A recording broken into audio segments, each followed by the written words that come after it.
What's up everybody, this is Matt. We're here at the Mechman R&D lab.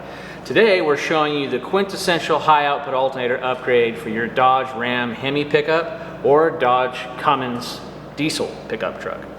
We offer them in both configurations. The housing is basically the same. The only difference is the pulley. We offer it for early and late model style plugs.